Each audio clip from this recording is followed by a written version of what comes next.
This will be recorded. So I would suggest everyone, if you want, maybe to, possibly use speaker mode so you can kind of focus on the speaker so you don't have all the tiles for people who are in gallery mode. Welcome to this event. Before we start, Alana, do you want to quickly talk about 3G Baltimore and let everybody know here about 3G Baltimore? Sure. Hi, everybody. My name is Alana Snyder, and I started 3G Baltimore about, oh my gosh, a little over 2 years ago now, after discovering 3G New York and 3G DC. I figured, I live in Pikesville in Baltimore, where there are so many Jewish people.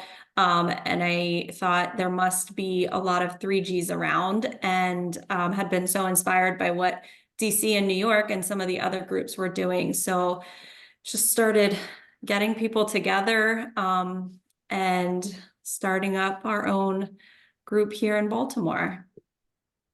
Cool. Thank you. And I'll quickly just say a couple things about 3GNY. 3GNY, for those who don't know, has been around since 2005.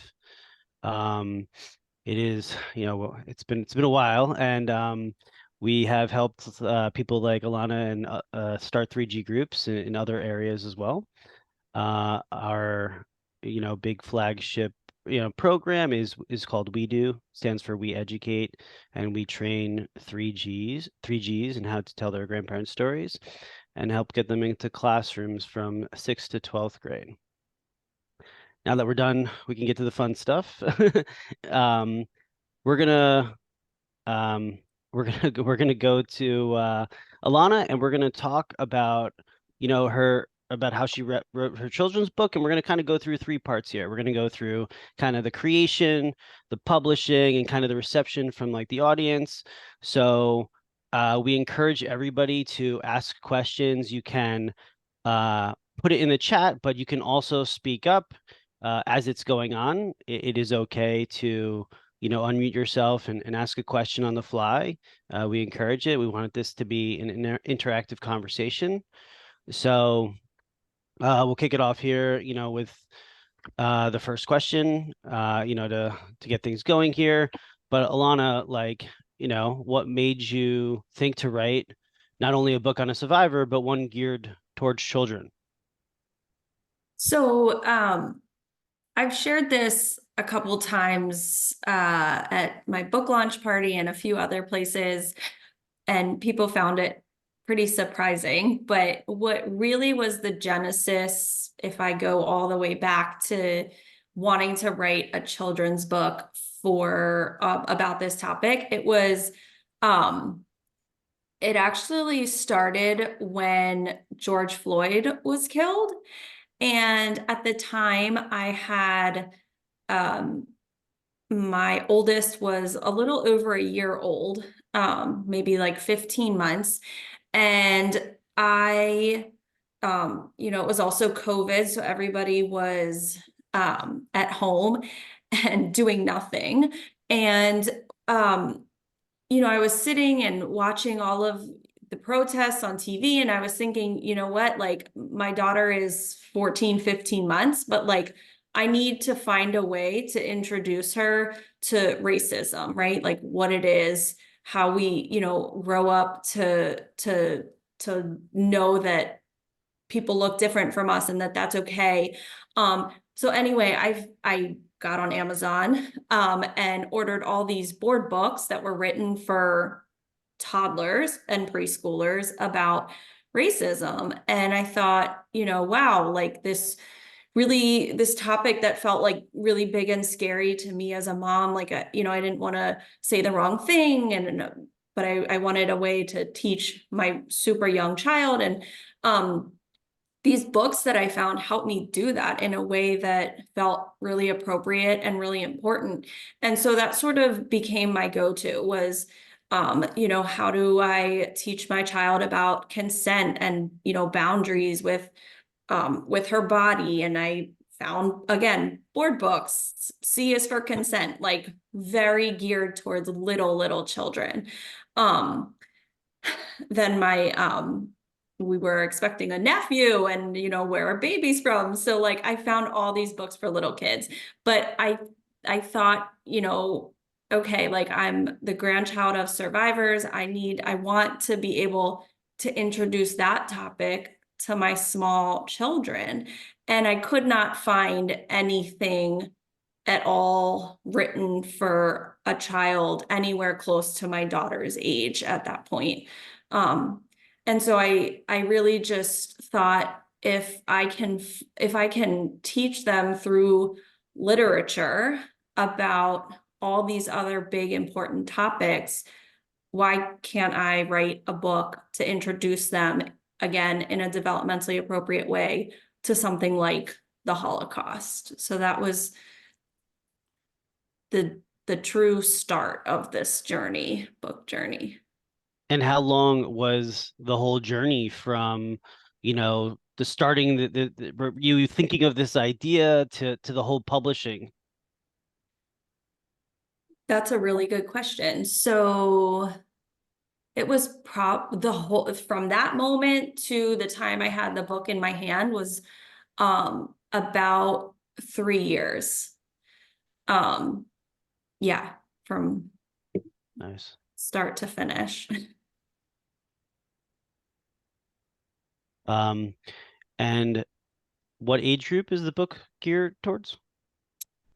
I always suggest between like 3 to 8 years old. I've read it with my 2-year-old and she loves it as well. You could probably read it with older kids too and sort of delve a little bit deeper with them.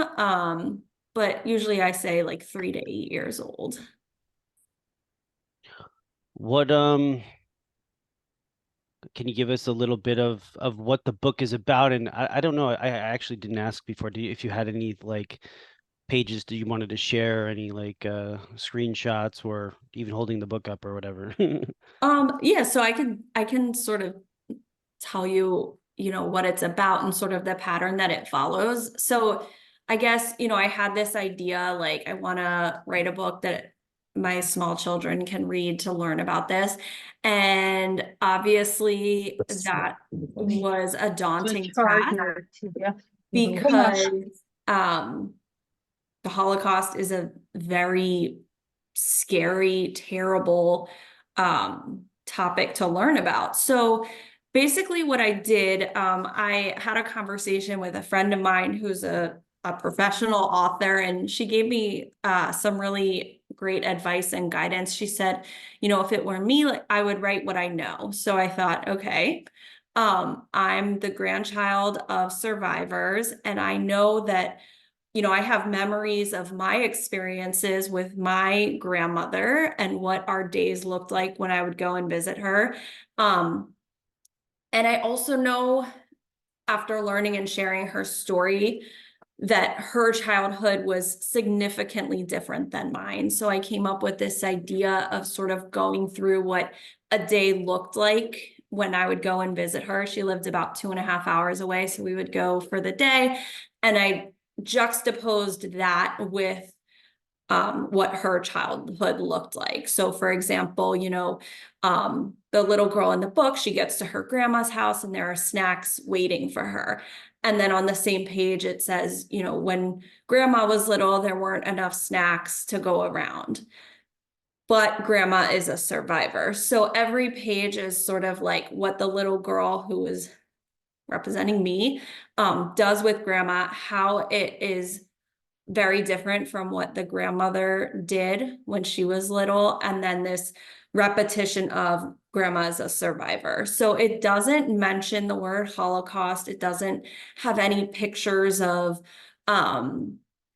weapons, no guns, no super skinny bodies, nothing scary. Again, I had my toddler in mind when this sort of all was happening. So that's sort of the pattern that the book follows. And I guess in terms of in terms of a page that I want to share, I guess, uh, it's so hard to pick, but so it, you know, it goes through the day, and then the end of the book is this, the little girl, her name is Allison, asking her grandma, you know, what does it mean to be a survivor? Because each page has said, but grandma's a survivor, but grandma's a survivor, but grandma's a survivor. So you get to the end, and she finally asks, you know, what does that mean? And it says, grandma looks at Allison. It means to always be proud of who you are. And I think that was, um, you know, a line that I had to really think the most about, probably out of any other page or part of the book, was this idea of like, what does it really mean in the most simplest of terms, right? Like, we're approaching Passover, like for the simple son, like how do we explain what a survivor is? And I, you know, sometimes I get nervous that maybe I didn't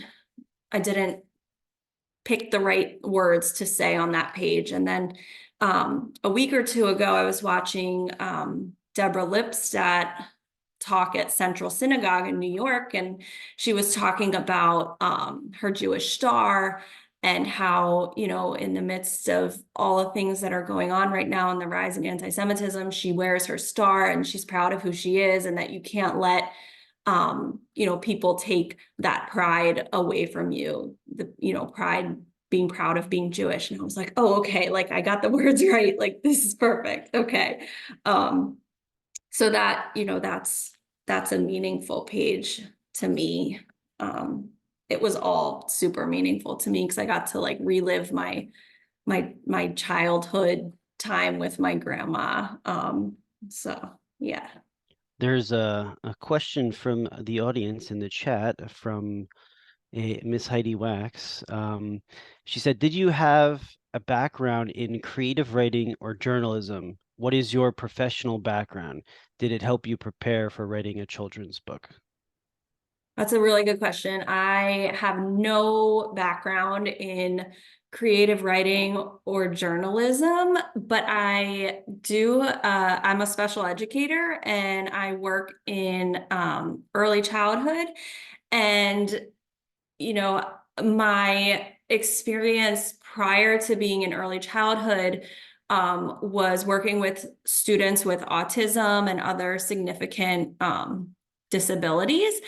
And you know, a big part of my job has always been modifying text, taking texts that are part of curriculum and modifying them in a way that my students who weren't necessarily learning in the same way that other kids typically do, making sure that they could access that text. And I feel like, you know, I wasn't really conscious about how much that helped me when I was writing this book, but when I reflected on the process, it helped a lot because I've always sort of practiced breaking things down um into like more simple terms.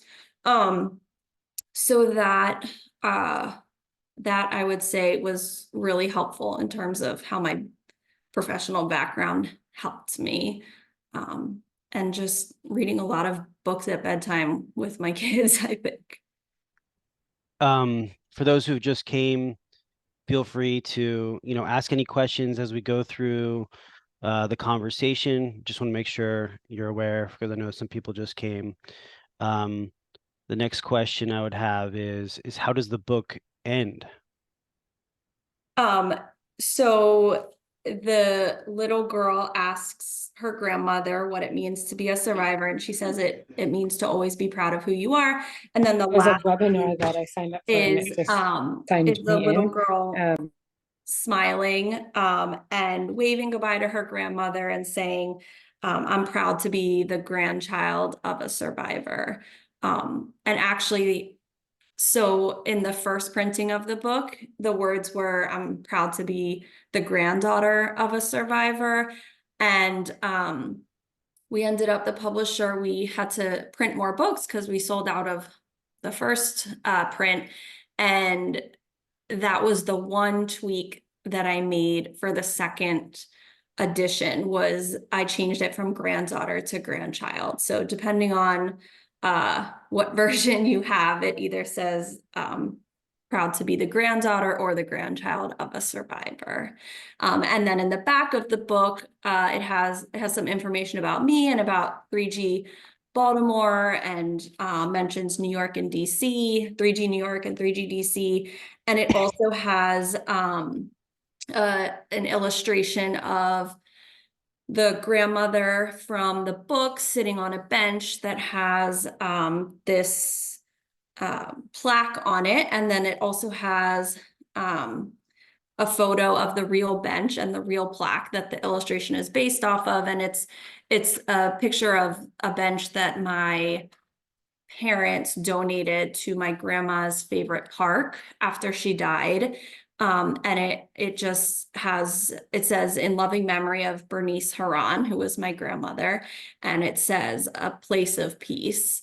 And without doing a whole spiel about my grandma and her story, one of the most I would say like prominent things about her that I remember is she loved nature. She loved being outside in the sun. Like she was always tan from the sun, and she loved this park. And so this plaque, this place of peace, it was just really, really meaningful for me to make sure it was in the book, because it really was where my grandmother could finally find peace in the world after everything that she went through as a teenager and a young adult. So that's all in here, and it has some information about her story, and then her time here in America. Amazing.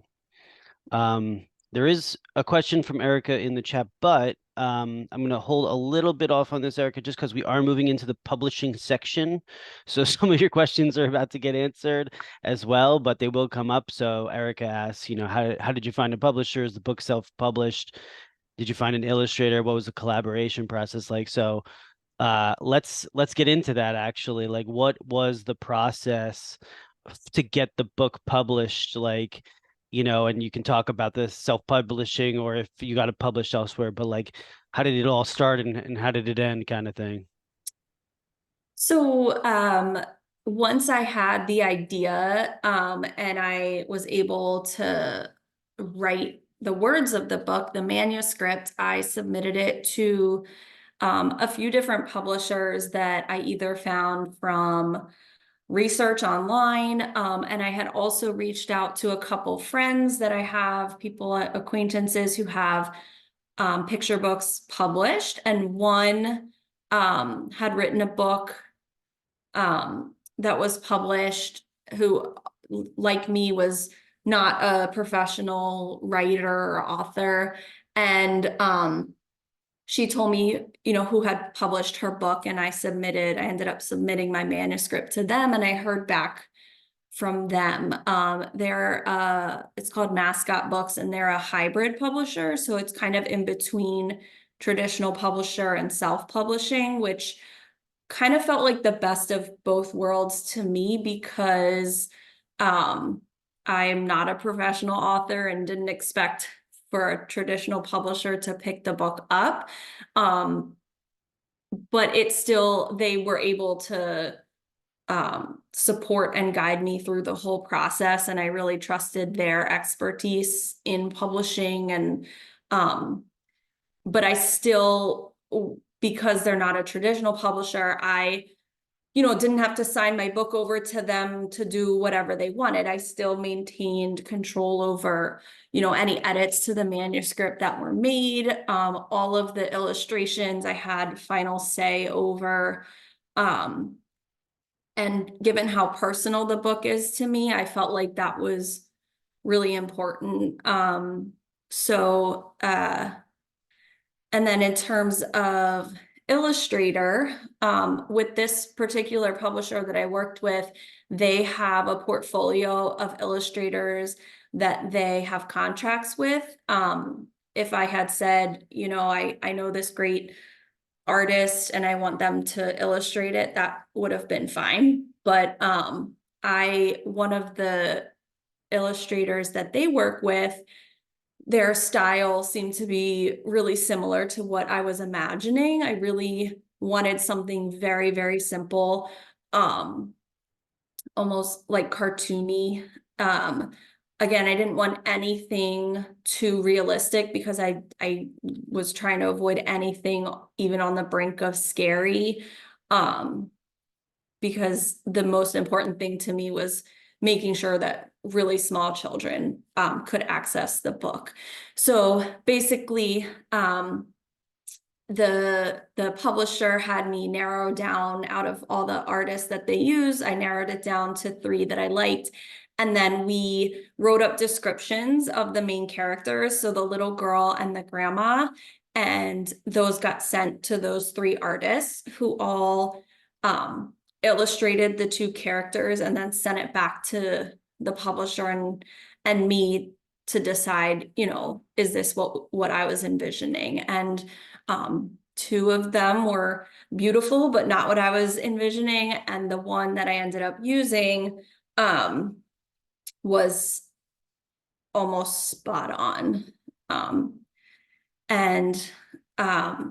So what it really came down to just a lot of back and forth. Everything was really via Zoom or email. So it was, you know, with the manuscript, it's you know, sending it back and forth, and someone with one of the editors that I was teamed up with from the publishing company sending back notes. And then we also, with the manuscript, we included very detailed descriptions of what we wanted the illustrations to look like.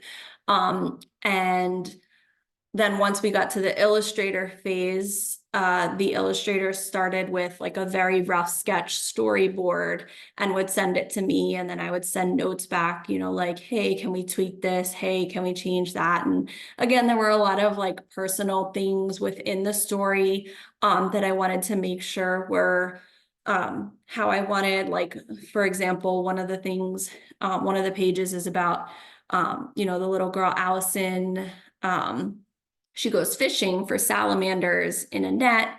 And we always had like this green net that we used to catch salamanders when I was at this park with my grandma. So like things like that, you know, that I would just describe pretty specifically and then tweak, and then just a lot of back and forth and back and forth and back and forth until all the illustrations were done. And then you sort of do the same thing with adding the words to the page.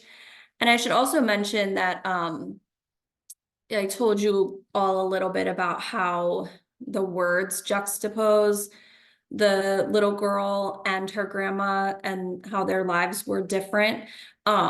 But there's also, so within each illustration, the page is an illustration of the little girl's day, and then there's what they call a spot illustration. So it's like a little circle with sort of a flashback of what grandma, you know, young grandma doing, you know, not having snacks or not having a coat or not having, you know, a lot of food to eat, things like that. So we just sort of went back and forth describing all of that and then tweaking until I was happy with it. When was the book released? So ironically, the book was released October 3rd. And then obviously 4 days later was October 7th. And it, you know, more than ever before, it felt important to tell her story and share her story and make sure that we're educating everyone, but especially, you know, future generations on this history. And so the timing was a little bit weird. But it made me, you know, I wrote the book so that I remember thinking on, you know, October 7th, 8th, 9th, one, you know, right around then, that I wrote this book so that we could teach our kids when they're young, you know, how to be proud of who they are and how to, you know, be kind human beings. And I just remember thinking that that's definitely a message that needs to be shared for sure. So that was the release of the book. So there's a question that actually that answered one of the questions from someone from Devora, but there was another question, which is, you know, let's see, it's hard because many argue just to wait to teach kids. How does this book help when they're younger versus like waiting to teach someone when they're older?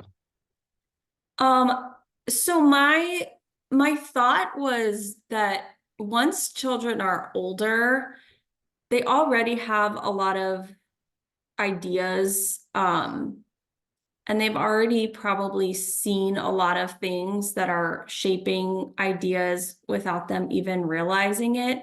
Um, I've learned a lot through my, you know, through my work, through different ways, but I've learned a lot about how our brains are wired to fear things that are different than us, right? Like our brain is always categorizing because it's taking in so much information, and it's doing all of this without us even realizing. And innately, things that are different, things we don't know about, things that aren't familiar to us can automatically be categorized as bad. And so my idea and what I really wanted to do was just make sure that this was something that from a young age was familiar, right? Like that this idea of survivors and, you know, this history of people couldn't always eat whenever they, you know, grandma didn't always have enough food on the table, and she couldn't always go out to do fun things and play and fish. You know, she had to work all day when she was little, things like that. That just, if it's taught when they're young and it's just familiar and something that they can talk about, talk to their parents about, their caregivers, their siblings, that the, you know, the message will be clearer, and and um and just that it'll be familiar. Hope that answers the question. I think so. Um, there's a different question. I don't know if you said this before about your grandmother. Was she in a camp? Did she have a number? Does it show it in the book if she did? She was in a camp. She was in Ravensbrück, which was a all women's concentration camp in near Berlin, Germany. But no, they didn't. She had a number, but not tattooed on her. So that is not Hmm. part of her history, nor is it in the book. So one question, getting back to just the publishing, like we have this book, it published, it's released October 3rd, but how is the book promoted? Is it the publisher who's responsible? Are you responsible? Is it just like, hey, let's just everyone go crazy as much as we can? A little bit of both. There is a marketing team that promotes the book. They reach out to different media outlets in the area. They had set up a few stories like the Baltimore Jewish Times and JMOR, both Jewish magazines here in Baltimore, that did interviews and, you know, wrote about the release of the book, which was very exciting. And then part of it, I would say they have done the bulk of the work. Again, I've really relied on their expertise as professionals in the industry to know, you know, what to do and when and how. And then really just sharing on social media. We did, my synagogue here in Baltimore, Chizuk Amuna, did through a big book release party, which was really fun, and drew in a lot of people who weren't necessarily Jewish, which was really cool, or, you know, definitely not descendants of Holocaust survivors, but were really interested in the topic. And, you know, they're either educators or they have young kids. So that was really cool. Somebody that I know is a lot of like Jewish geography too. You know, someone I know reaching out to like a news outlet that they work with. And one of the local news stations did a story, which was really fun.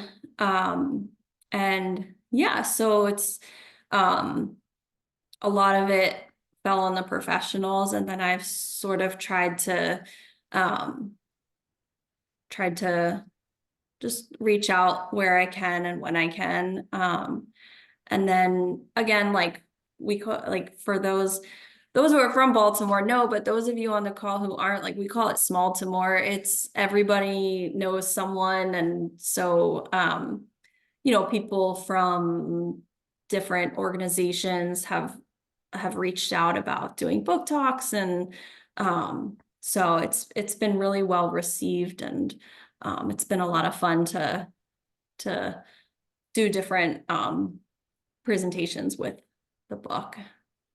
How have another one from the audience here? How have kids who have read this book reacted? Like, have you been able to see or get responses from kids who have read it? Yeah, so again, I'll tell my favorite story, where my daughter, so she at the time was 4, my oldest, and my little one was barely 2, maybe like not even 2 yet. And we were eating dinner, and my little one threw her food on the ground from her high chair. And, you know, because that's what babies do. And my 4-year-old looked at her and said, Avery, we don't throw food. It's from Grandma is a Survivor.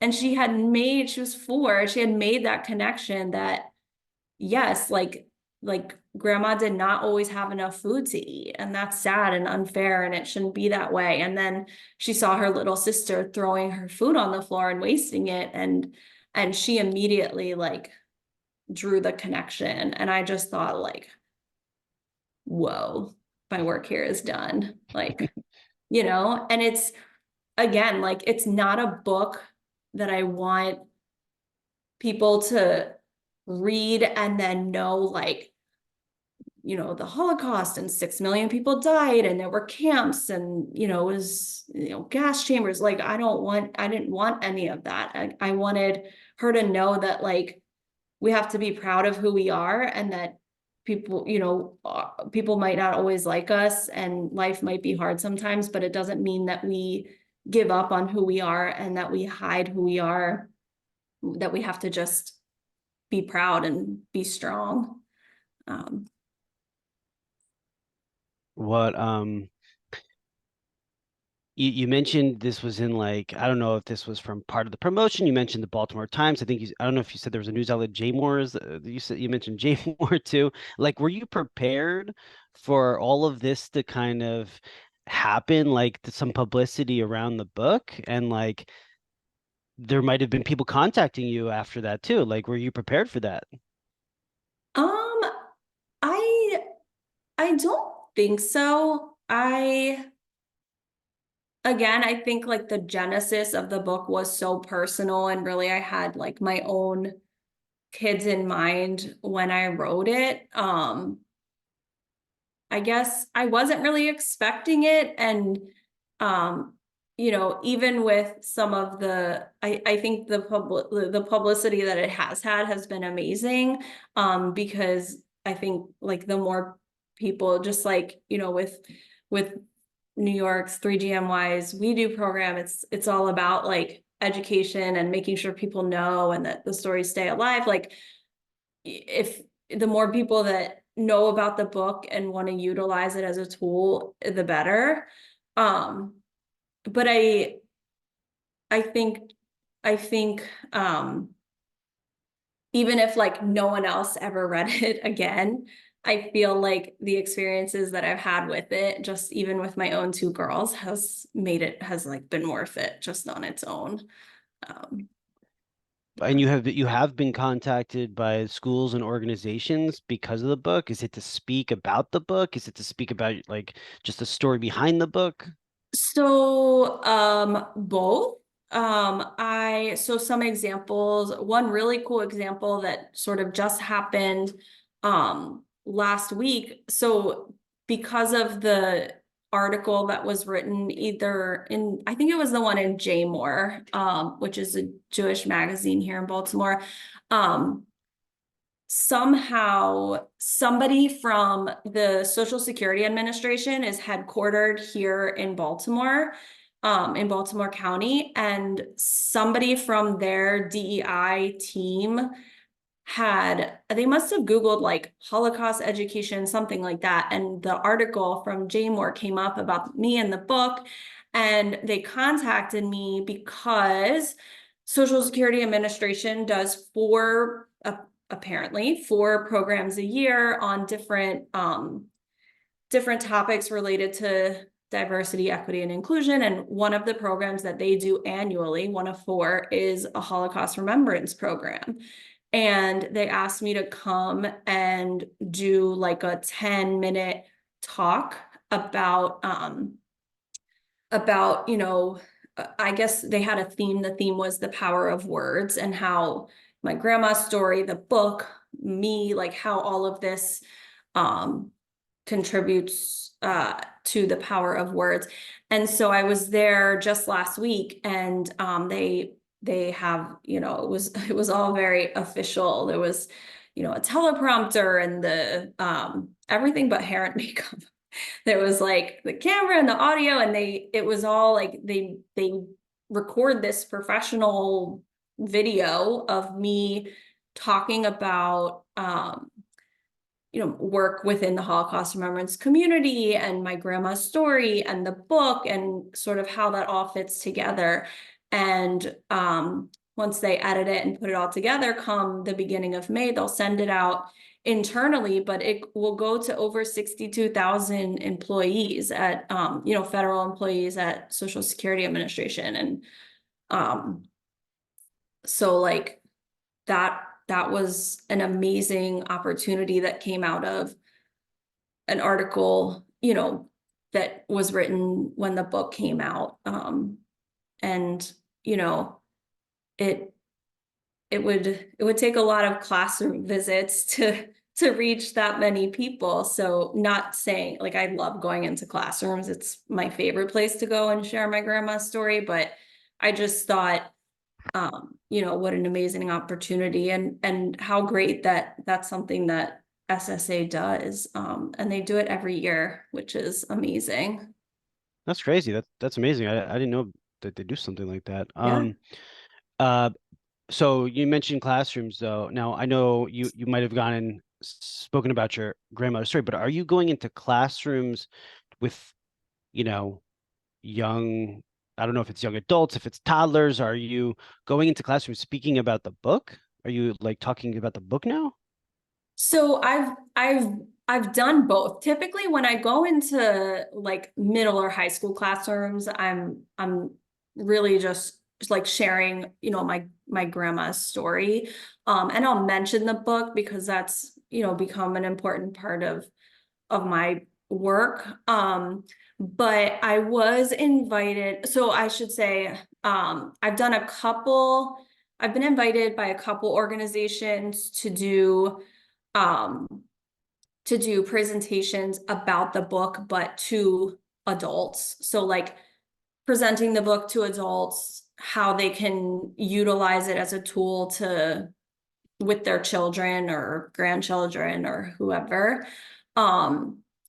And then I've also, I guess twice I have done like kids book talks. So, and that's a little trickier because again, like you can't delve, I don't delve deep because they're little. And so, you know, I talk about like my grandma and who she was, and I share pictures of her and like on her farm and all of the things that she loved and her with her grandchildren, and like and read through the book.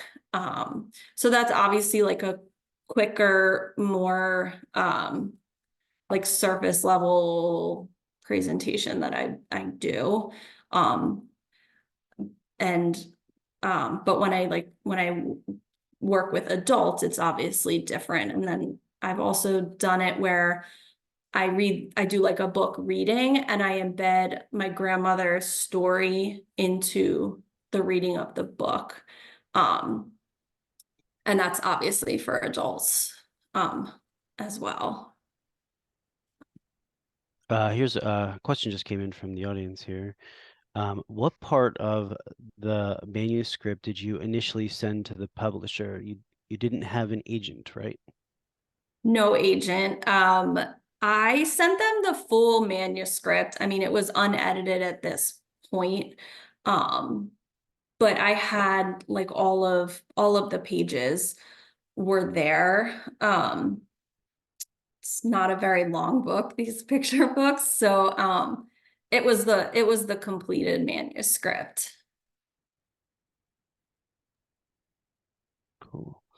All right. So when you first set out to write the book, you kind of had an idea of why you were writing the book. Then the book is written and you kind of change like what you're almost setting out to do. But now that the book has been published, you see that it's getting this great reception. Like, what do you hope to achieve now with the book? Has it changed? Do you have different thoughts of what you can achieve now with this?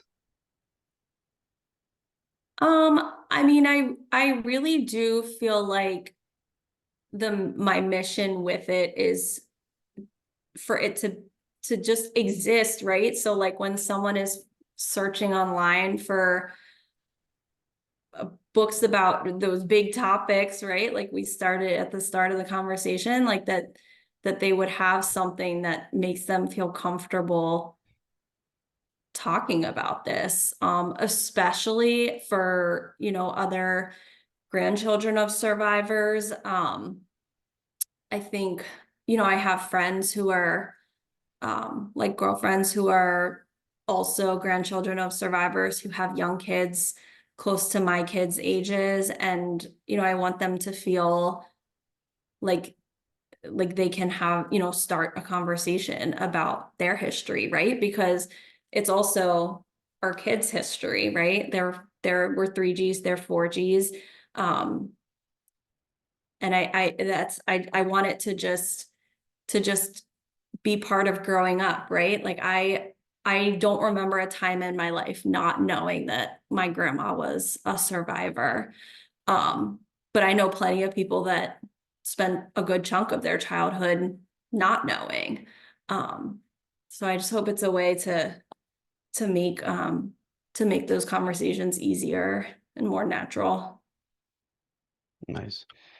Uh, does does anyone have any questions from the audience? Because I am out.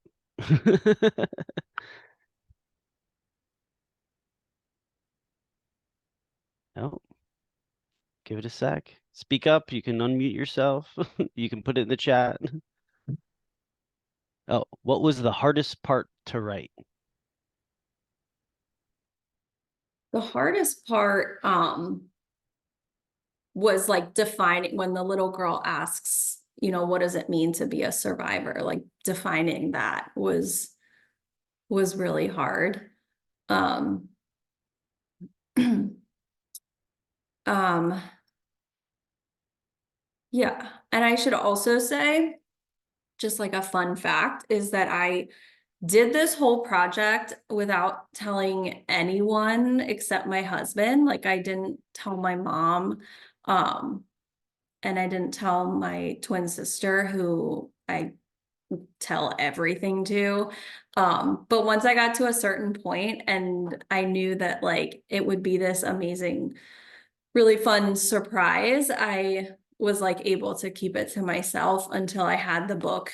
Well, actually, I think I spilled to my sister like a month or two before I had the book, but I had like everything finished, like it was off getting printed when I told her. And then for my mom, who, you know, who's the 2G in the line, I didn't tell her until I like had it in my hands, and I like wrapped it for her for a birthday present, and she opened it and was like, what? So that was like, that was really fun. Another one from the chat. Is there anywhere you would like to get more publicity, or for example, bookstores or places you would like to carry your book that we could try and help you with? How can other 3Gs help support you? That's a very kind question.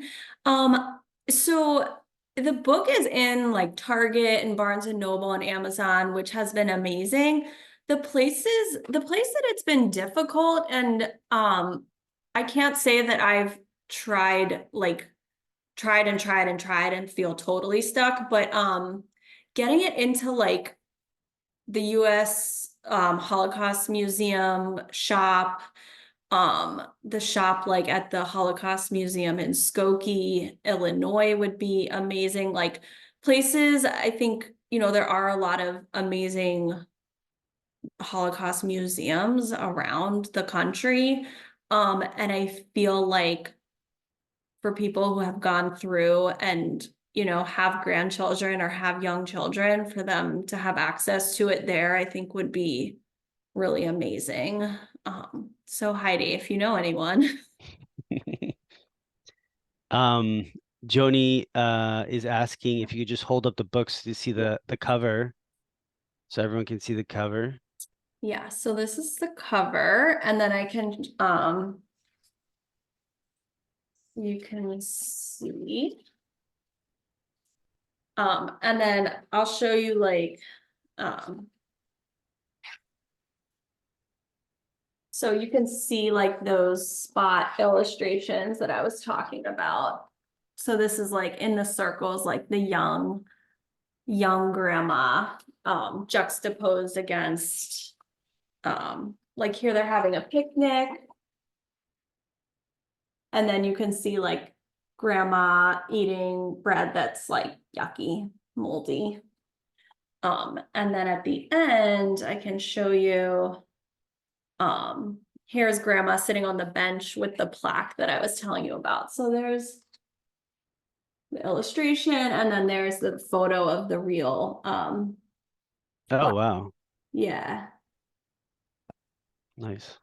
Yeah, and actually another fun fact. So we go to this where the bench is, and the park where we always went with my grandma before she died. We go every year. I started a new tradition a few years ago. We go every year on her liberation date, May 4th. We all go up. So it's like my mom, my dad, me and my husband and my kids, my sister and her husband and her kids, my brothers.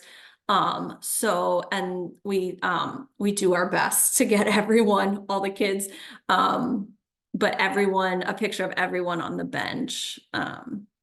So that's like really special that we do every year on that date. Do you know how many copies have sold so far? So, about 800. Nice. 801, because I'm buying one right after this. So Thanks. All right. Any more questions? All right. Speak up or not, or put in the chat. All right. I have one more question. Oh, okay. Were there any other collaborators you worked with during this process, like an agent or people who read it? I'm really curious. No agent, and it was really the editor that I worked with through the publisher. We worked very closely together. Besides her, there were like some other people from the publishing company that, you know, would read through it and give feedback. And I think that's it though. My husband. Thank you. Yeah. All right, I'm going to just quickly put in the chat our emails again if you want to reach out to 3GNY or 3G Baltimore. Thank you all for coming. Alana, thank you again for sharing your journey of publishing this children's book that seems amazing. Thank you. Thank you all for listening. I'm gonna stop the recording now.